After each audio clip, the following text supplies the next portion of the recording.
Hello everyone, I welcome again to all of you in my BA tutorial classes Success in Teaching Field. As you know that we are discussing about the language across the curriculum, जिसको हिंदी में क्या बोलेंगे, पाठ्यक्रम एवं भाषा, ठीक है ना। पाठ्यक्रम एवं भाषा को हम लोग यहाँ पर सीख रहे हैं, समझ रहे हैं। और पाठ्यक्रम एवं भाषा का जो 2 यूनिट है मैंने कंप्लीट करा दिया है और यहाँ पर जो है आपका 3rd यूनिट है। 3rd यूनिट को आप देख सकते हो, ये जो टॉपिक है आज का learning language and learning through language, जिसको क्या बोलेंगे, भाषा का अधिगम एवं भाषा के द्वारा अधिगम, ठीक है। सिंपल है, 2 बात है इसमें, भाषा का अधिगम एवं भाषा के द्वारा अधिगम, ठीक है। भाषा का जो क्या कहते हैं, भाषा की अगर मैं इंपॉर्टेंट की बात करूं तो बहुत सारे लेक्चर्स में मैंने आपको बता दिया है कि भाषा क्यों इतना ज्यादा इंपॉर्टेंट है। अगर मैं और ज्यादा उसको रिकॉल करूं तो भाषा सीखना एक महत्वपूर्ण प्रक्रिया हो जाता है, क्योंकि भाषा के द्वारा ही मानव के संसाधन को, भाषा के द्वारा ही मानव के व्यवहार को समझा जा सकता है ना। क्योंकि इसीलिए संविधान ने भी 14 भाषाओं को स्वीकृत किया है, ठीक है। 14 भाषाओं को स्वीकृत किया है, क्योंकि भाषा के जरिए ही, अगर मैं इसके इंपॉर्टेंस की बात करूं, भाषा सीखने के इंपॉर्टेंस की बात करूं,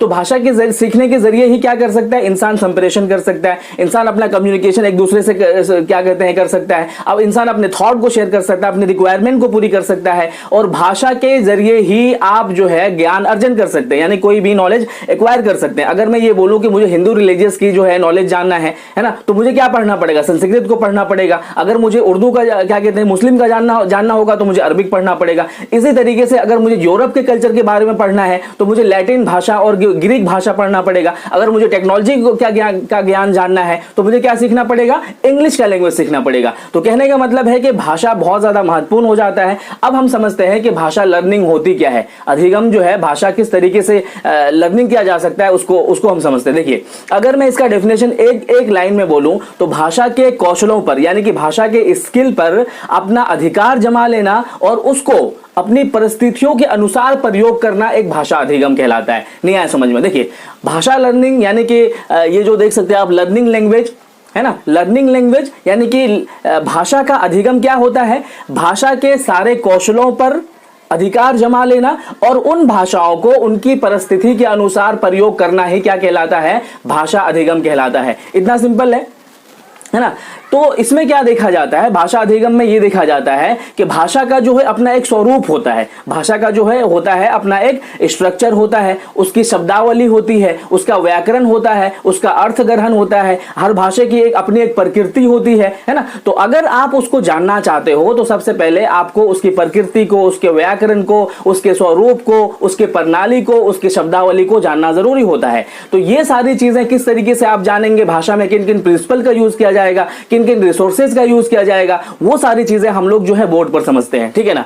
फर्स्ट ऑफ ऑल मैंने बता दिया कि भाषा अधिगम क्या होता है, यानी कि लर्निंग लैंग्वेज किस तरीके से होता है, किस तरीके से किया जाएगा, इसको मैंने समझाया। अब आप समझिए, देखिए, प्रिंसिपल्स ऑफ लैंग्वेज लर्निंग, ठीक है ना। प्रिंसिपल्स ऑफ लैंग्वेज लर्निंग यानी कि भाषा को सीखने के जो प्रिंसिपल्स है वो कौन कौन से होंगे। सबसे पहले तो आपको ये जानना, आप तो जानते ही हैं कि ये जो 4 पॉइंट है ना, 4 पॉइंट यानी कि LSRW, यानी कि अगर आप एक भाषा अधिगम करना चाहते हो, अगर एक भाषा अधिगम टीचर बनना चाहते हो, तो आपको भाषा अधिगम करने के लिए फर्स्ट ऑफ ऑल क्या करना पड़ेगा, you should be a good listener. First of all, you should be a good listener, then you should be a good speaker, then you should be a reader, then writer। यानी कि सबसे पहले आपको good speaker बनना पड़ेगा इसके principles में, फिर क्या कहते हैं स्पीकर, उसके बाद रीडिंग एंड राइटिंग, क्योंकि राइटिंग थोड़ा सा क्या होता है, हार्ड होता है, ये माना जाता है, इसके प्रिंसिपल्स में ये बात मानी जाती है। उसके अलावा अगर मैं भाषा के अकॉर्डिंग, मैं प्रिंसिपल तो बता दिया कि इस प्रिंसिपल से है भाषा को आप सीख सकते हो।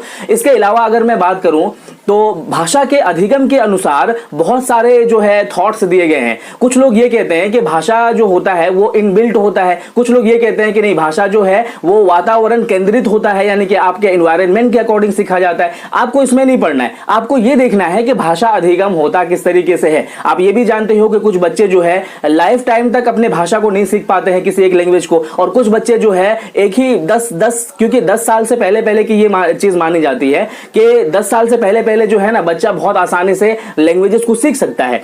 ठीक है ना। उसके अलावा एक थॉट्स ये भी होता है कि लैंग्वेज जो है बॉयज से जल्दी जो है गर्ल्स सीखती है, क्योंकि लैंग्वेज को सीखने की जो क्षमता होती है उसके अंदर बहुत ज्यादा होती है। तो भाषा को सीखने के अकॉर्डिंग मैं ये कह रहा था कि इसके प्रिंसिपल्स में 4 चीजों को फॉलो किया जाता है। 4 चीजें क्या है? Listening, speaking, reading and writing. ये चीजें आपको आना जरूरी होता है, तभी आप किसी चीज भाषा को सीख सकते हो। उसके अलावा जो आपका जो प्रिंसिपल्स होता है वो होता है आपका प्रोनाउंसिएशन होता है, ठीक है। सबसे पहले ये चीज ध्यान दिया जाता है कि किसी भी भाषा को सीखने के लिए आपका प्रोनाउंसिएशन होना, क्या कहते हैं, जिसे उच्चारण कहते हैं, है ना, जिसको उर्दू में तलफ्फुज निगारी कहते हैं। तो ये तलफ्फुज निगारी आपको आना जरूरी होता है। सपोज दैट अगर आप बड़ी शाह है तो आपने उसको सा बोल दिया, है ना। अगर क्या कहते हैं कि अलग अलग वर्ड है तो उस वर्ड को आपको उच्चारण नहीं कर पा रहे हो तो भाषा अधिगम आप कभी नहीं कर पाओगे। तो इसके प्रिंसिपल में सबसे पहला क्या है? आपका प्रोनाउंसिएशन आपको आना बहुत जरूरी होता है। उसके बाद होता है आपका वोकैबुलरी। जैसे कि ये कहा जाता है ना कि किसी भी लैंग्वेज को चलाने के लिए वोकैबुलरी बहुत जरूरी होता है। अगर आप उसके वोकैबुलरी को नहीं जानते हो, वोकैबुलरी पर कंट्रोल नहीं है, कौन सा वर्ड कहां यूज होना चाहिए, कौन से वर्ड को किस तरीके से किस सिचुएशन में किस परिस्थिति में बोलना चाहिए, कौन सा वर्ड कहां कहां यूज करना चाहिए, ये सारी चीजों को आपका ज्ञान होना जरूरी होता है। तीसरा होता है आपका ग्रामर, है ना, जिसे व्याकरण बोलते हैं, जिसको उर्दू में कवायद बोलते हैं, ठीक है ना। तो ये व्याकरण का भी नॉलेज होना जरूरी होता है, क्योंकि व्याकरण को आप क्या माना जाता है? व्याकरण को भाषा का एक पिलर माना जाता है। अगर व्याकरण आप अच्छे तरीके से जानते हो, कहां पर जो है आपका जो वर्ब यूज होगा, कहां आपका जो है सब्जेक्ट यूज होगा, ऑब्जेक्ट यूज होगा, कहां पर जो है हेल्पिंग वर्ब लगेगा, डू, ये सारी चीजें आपको जानना जरूरी होता है किसी भी भाषा के अकॉर्डिंग। और हर भाषा की अपनी एक प्रकृति होती है, ये मैंने आपको समझा दिया है। संस्कृत की अपनी एक प्रकृति है, इंग्लिश की अपनी प्रकृति है, उर्दू की, हिंदी की, सबकी अपनी एक प्रकृति होती है। सबका अपना एक क्या कहते हैं शब्दावली होता है, स्वरूप होता है, स्ट्रक्चर होता है। तो उसके अकॉर्डिंग आपको उसका ग्रामर सीखना जरूरी होता है। उसके बाद होता है आपका प्रैक्टिस। इसके प्रिंसिपल्स में प्रैक्टिस भी होना जरूरी होता है। सपोज दैट कुछ लोग ये कहते हैं कि कुछ दिनों में आप इंग्लिश सीखे, 10 महीने में, 2 महीने में, 3 महीने में इंग्लिश सीखे, लेकिन रियलिटी इसकी क्या है? अगर आप उसमें प्रैक्टिस नहीं करोगे तो भाषा आप कभी भी नहीं सीख पाओगे। क्योंकि भाषा को सीखने के लिए आपके अंदर में क्या होनी चाहिए? आपके अंदर में जो है एक जिज्ञासा होनी चाहिए, आपके अंदर में जो है आप क्या कहते हैं, आपके अंदर में जो इंटरेस्ट होना चाहिए, तभी आप किसी भाषा को सीख सकते हो। अदरवाइज जो है आप किसी भाषा को नहीं सीख पाओगे। आपके अंदर में इन्फोर्समेंट बहुत जरूरी होता है भाषा को सीखने के लिए। ये इसके प्रिंसिपल्स थे। आई होप कि आपको प्रिंसिपल समझ में आ गया होगा। उसके बाद आप हेडिंग डालेंगे process of language learning. Process of language learning, language learning का प्रोसेस क्या क्या होगा, किस प्रोसेस के थ्रू से आप अपने लैंग्वेज को लर्न कर सकते हो। देखिए, इसमें पहला पॉइंट होता है स्पीच बिफोर राइटिंग, वही वाला कॉन्सेप्ट, यानी कि speech before writing and speak before listening. सबसे पहले आपको लिसनिंग करना है। तो ये चीजें जो है प्रिंसिपल के थ्रू से, प्रोसेस के थ्रू से आपको चलना जरूरी है भाषा को लर्निंग करने के लिए। अदरवाइज भाषा को आप लर्निंग नहीं कर पाओगे। सपोज दैट अगर मैंने आपको वोकैबुलरी ही नहीं बताया, प्रोनाउंसिएशन ही नहीं बताया, वर्ड का मतलब ही नहीं बताया, वर्ब का मतलब ही नहीं बताया, है ना, तो आपको मैं ग्रामर पढ़ा रहा हूं तो ये चीजें आपके लिए कभी भी लाभदायक नहीं होगा। क्योंकि भाषा लर्निंग में इस प्रोसेस से चलना जरूरी होता है। Listening, speaking, reading and writing, इस प्रोसेस से चलना जरूरी होता है। तो पहले ये पहला पॉइंट क्या कहता है इस प्रोसेस में? स्पीच बिफोर राइटिंग, यानी कि राइटिंग से पहले उस बच्चे को बोलना जरूरी है, और बोलने से पहले उस बच्चे को क्या है? लिसनिंग करना जरूरी है। तो ये पहला पॉइंट है। दूसरा ये कहता है कि बेसिक सेंटेंस, एक बेसिक सेंटेंस को लेकर के चलना जरूरी होता है। सबका अपना एक बेसिक सेंटेंस होता है। सपोज दैट अगर आप सेंटेंस बना रहे हो तो फर्स्ट ऑफ ऑल आपको उसका फॉर्मूला जानना जरूरी है, उसके ग्रामेटिकली चीजों को, यानी कि बेसिक कहां पर कौन कौन सी चीजें यूज होगी, उन चीजों को फॉलो करना जरूरी होगा। उसके बाद होता है आपका पैटर्न्स एज हैबिट, यानी कि हर लैंग्वेज का अपना एक हैबिट होता है, अपनी एक प्रकृति होती है, अपना एक नेचर होता है, ठीक है ना। तो अगर मैं इंग्लिश की बात करूं तो इंग्लिश की अगर मैं बात करूं तो उसके पैटर्न्स को समझाना बहुत जरूरी होता है। इसीलिए इसमें यह रखा जाता है कि आपको फ्रेज जानना जरूरी होता है, उसके फोनेटिक्स को जानना जरूरी होता है, उसके मॉर्फोलॉजीज को जानना जरूरी होता है, किस चीज का किस तरीके से उच्चारण होगा, कहां कहां कौन सा पैटर्न यूज किया जाएगा। तो पैटर्न को उसके हैबिट में फॉर्मुलेट करना जरूरी होता है। पैटर्न को बच्चे की हैबिट में फॉर्मुलेट करना जरूरी होता है, तभी वो उस भाषा को सीख सकता है। उसके बाद होता है sound system for use. Sound system का भी बहुत बड़ा रोल होता है। सपोज दैट कि आपको उच्चारण ही नहीं आता है, जैसे कि मैं जा रहा हूं को जा रहा हूं बोल रहे हो, तो ये साउंड सिस्टम को भी पकड़ना आपको जरूरी होता है भाषा के लर्निंग में। उसके बाद होता है आपका वोकैबुलरी कंट्रोल। वोकैबुलरी कंट्रोल के अकॉर्डिंग मैंने आपको बताया कि वोकैबुलरी के अकॉर्डिंग आपको समझना जरूरी होता है। सपोज दैट बहुत सारे वर्ड के बहुत सारे अलग अलग मीनिंग लिए जाते हैं, तो उसकी परिस्थिति में अगर आप यूज नहीं कर पाते हो तो भाषा लर्निंग नहीं हो पा रहा है।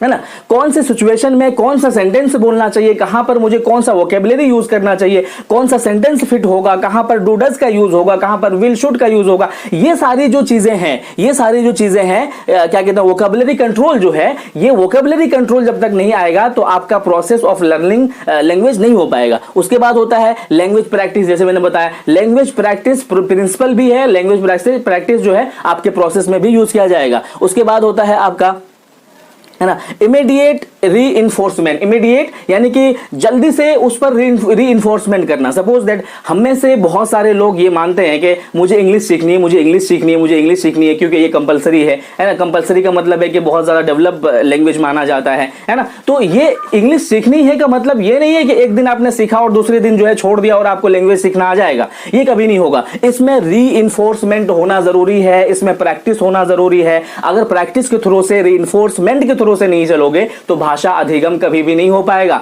यानी कि लैंग्वेज लर्निंग कभी भी नहीं हो पाएगा। उसके बाद होता है attitudes towards the language. Attitudes towards the language, her language का अपना एक एटीट्यूड्स होता है। जैसे कि मैंने बताया कि इंग्लिश का अपना एक एटीट्यूड्स होता है, अपने एक सिस्टम होते हैं, अपना एक तरीका होता है उसको सीखने का। तो उस तरीके को जब अपने मदर टंग में आप नहीं ढालोगे, देखो एटीट्यूड टुवर्ड्स द लैंग्वेज, यानी कि आपने हिंदी सीखा हुआ है, अगर आपको इंग्लिश सीखनी है तो इंग्लिश को सीखने के लिए आपको हिंदी में कन्वर्ट करना जरूरी होगा, है ना। टुवर्ड्स द लैंग्वेज, उसको इस बिहाफ पर लाना जरूरी होगा, जिसको ये कह सकते हो ट्रांसलेट करना जरूरी हो जाएगा। कि जैसे कि मैं जा रहा हूं को, है ना, क्या कहते हैं कि आई एम गोइंग बोलेंगे, तो आई एम गोइंग को जब तक आप यहां से कोरिलेट करके नहीं देखोगे, मदर टंग से नहीं देखोगे, तो ये चीजें आपके लिए बहुत ज्यादा लाभकारी और यूजफुल नहीं होगा। तो ये सारी चीजें जो है आप अपने एग्जाम में लिख सकते हो।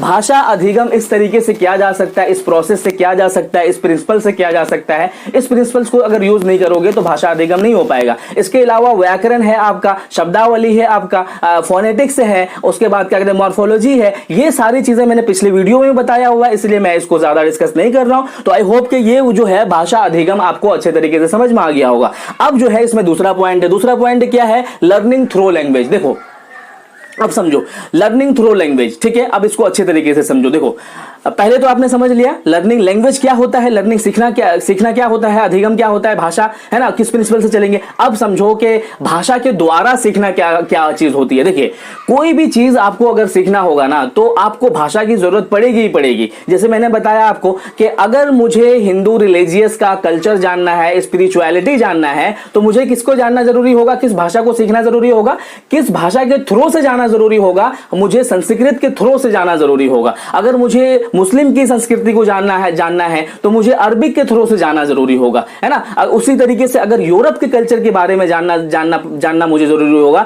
तो मुझे किसके थ्रू से जाना पड़ेगा, मुझे ग्रीक लैंग्वेज से और के लैटिन लैंग्वेज से मुझे जानना जरूरी होगा। तो कहने का मतलब है कि कोई भी चीज, कोई भी नॉलेज बगैर भाषा के नहीं सीखा जा सकता है ना। भाषा के द्वारा ही सीखा जा सकता है कोई चीज, क्योंकि भाषा के अंदर में सारी नॉलेज छुपी होती है। इसी तरीके से अगर मैं ये कहूं कि सब दो मजहब जो थे, दो रिलीजियस जो था, आपका गौतम बुद्ध वाला जो बुद्धा मजहब है और जैन धर्म मजहब है, तो उस टाइम में पाली और प्राकृत, यानी कि अगर आपको इस रिलीजियस को जानना है तो आपको पाली और प्राकृत लैंग्वेज को, यानी कि पाली और प्राकृत लैंग्वेज के थ्रू से इसको सीखना जरूरी है। ये देखो आपको बोर्ड में मैं समझाता हूं, लर्निंग थ्रू लैंग्वेज यानी कि भाषा द्वारा अधिगम किस तरीके से हो सकता है। देखो अगर आपको रिलीजियस सीखना है किसी हिंदू का, है ना, तो आपको स्पिरिचुअलिटी सीखना है तो आपको क्या जानना पड़ेगा, किस भाषा के थ्रू से जाना पड़ेगा, संस्कृत के भाषा से जाना पड़ेगा, ग्रीक के भाषा से जाना पड़ेगा, लैटिन के भाषा से, अगर आप यूरोप के सीखते हो। उसी तरीके से आपका अगर आपको टेक्नोलॉजी जानना है